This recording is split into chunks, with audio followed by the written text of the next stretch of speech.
In 1968 I was working with Peter Cushing, the well-known horror film star and Shakespearean actor, on the film called Death's Head Vampire.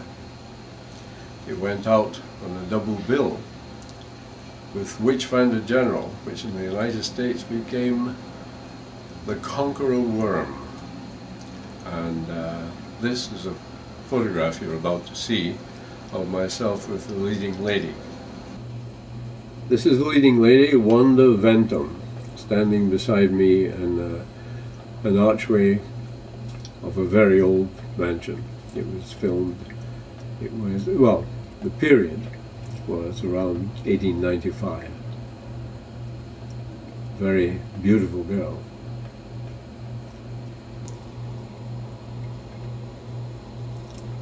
Gilbert and Sullivan wrote all the operettas. The place that we were doing the Peter Cushing film was the old house of Gilbert, and mysteriously he drowned in 2 feet of water in a pool. But he was supposed to be haunting the place, and there was a musician's gallery inside the house. When we were doing night shooting, Wanda's boyfriend was downstairs and I was up in the musician's gallery with Wanda and pretending to be making love to her, and the boyfriend was too scared to come up in case he met the ghost. We chased the ghost away. How's that? This is my photograph with Peter Cushing on the film that we made together, Death's Head Vampire. He was pointing to the script and saying, "What, that bloody thing?" And just at that moment the photograph was taken. This is Peter pointing to the script which I have in my hand and saying, "What, that bloody thing?" And at that moment the photograph was taken. It was quite amusing because Peter Cushing went to bed every night at 10 o'clock, and at nearly 10 o'clock we were on night shooting. Peter was sitting in a coach, and right beside him the director, an old school English type of fellow, was saying, "Now we've got to get a shot of Cushing coming out of the house and going into the coach. Then we've got to get another shot of Cushing inside the coach." And Peter Cushing was sitting right there in the coach listening to all this. Instead of saying Peter, he kept saying, "Get a shot of Cushing." I worked on Assassination Bureau with Diana Rigg and Oliver Reed, and a big film. Telly Savalas was the villain, as I recall. And at one point, the first assistant director said to the director, Basil Dearden, "Basil, what maniac in Hollywood would write a check for £1 million to put Diana Rigg, a very modern type, in a Victorian melodrama like this?" And Basil said, "She's so popular in America," that was because of the Avengers television series, "they think they'll get the money back very quickly." In fact, the film was not successful. This is a very beautiful American actress named Rochelle Hudson. I never had the pleasure of meeting her, but I used to correspond with her while I was in England. And I came here for a month in end of '71, and it turned out that her husband had died 2 weeks before, and she had died 1 week before I got here, so I never actually met her.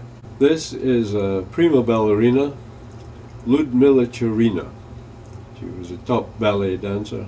She appeared in the films The Red Shoes and The Tales of Hoffmann. A very sexy performance in The Tales of Hoffmann. She was in the scene in Venice. In 1968 I was working on Oh, What a Lovely War, the first film directed by Richard Attenborough, who was a renowned actor of well over 20 years. And everyone was in it. That's to say, Olivier, Ralph Richardson, John Gielgud, John Mills, Doug Bogard, Susanna York, and Jane Seymour turned up as one of the chorus girls. I was in charge of the chorus girls in a small hotel, and she married Richard Attenborough's son. And from then on, her career was more or less launched. Jane Seymour. Everybody knows who she is. This is me on the right, with Richard Attenborough on the left. That was the night in the Beverly Hills Hotel before Dickie Attenborough received all the Academy Awards for Gandhi. And I said to him, how does it feel to be Sir Richard? He said, oh, all right, you know. But like most actors in England, he is something of a socialist. So, but now he's 83 and in the House of Lords, Lord Attenborough. I had a photograph of him dancing through the tulips with Princess Diana. He actually made a film on Diana. This is Hazel Court. She was in a Frankenstein movie with Peter Cushing and Christopher Lee. And she also co-starred with Vincent Price in the best film Roger Corman ever made, in my opinion, The Mask of the Red Death. This is Grace Kelly, Princess Grace, who was introduced to me by Cary Grant. And the last time I saw her was 1960 something, probably 7. And outside the Hilton Hotel in London. Princess Grace of Monaco, Grace Kelly, who was introduced to me by Cary Grant.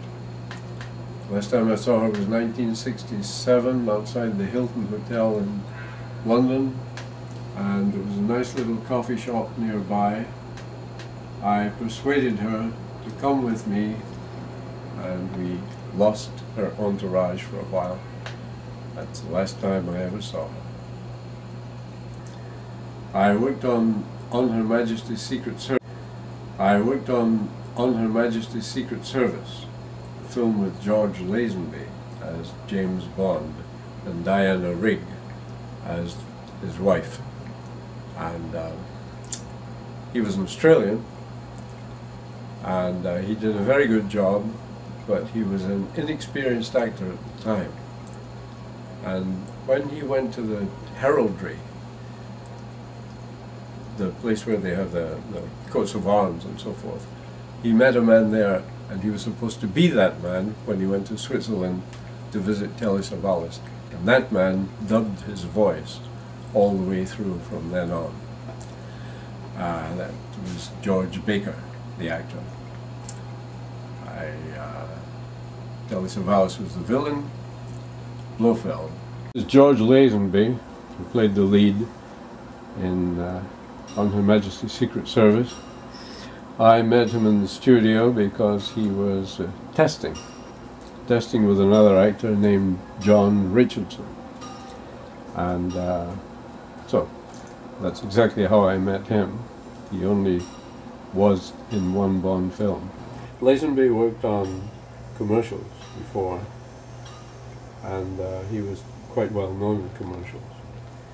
As a matter of fact, he played someone getting out of a car, walking through a country village with a large Cadbury's chocolate on his shoulder. And apparently when the film opened and he walked on the screen, the audience shouted, "Big Cadby." Diana Rigg. She had some stage experience before she went into the Avengers, and consequently co-starred on Her Majesty's Secret Service. Later on she toured with Keith Michelle and came to New York with Abelard and Eloise. 3 big fight set pieces on Her Majesty's Secret Service with an excellent chase sequence in the snow. Some people actually think this is the best of all the Bond films. The title theme was instrumental, and the film had a song by Louis Armstrong, sung by him. We have all the time in the world. Blofeld, the villain from Spectre, was played by Donald Pleasance, Telly Savalas, and Charles Gray. Donald Pleasance was probably one of the most sinister. Charles Gray was a superb actor, and Telly Savalas was really a kind of amiable Blofeld. He never struck me as being sinister at all, but he was good. Donald Pleasance in You Only Live Twice may well have been the best. Met Sean Connery in the King's Road, Chelsea in the 1960s. I walked down the street with him, and he asked me about Thunderball, how did I like it? And I said, well, if you remember From Russia with Love, you were very vulnerable in that. Robert Shaw had you at gunpoint, and he made you crawl across the floor and so forth. In Thunderball, you seemed to turn into a Superman, flying in the air and so forth. And it was a good film. I have a copy. But anyway, he was of something of the same opinion, although he did make a couple of Bond films after that. But in the interim, that's when George Lazenby stepped in for one picture only, on Her Majesty's Secret Service. In 1967, there was a dispute with a large company and our union. So we were marching, led by Diana Rigg, through the streets of Soho.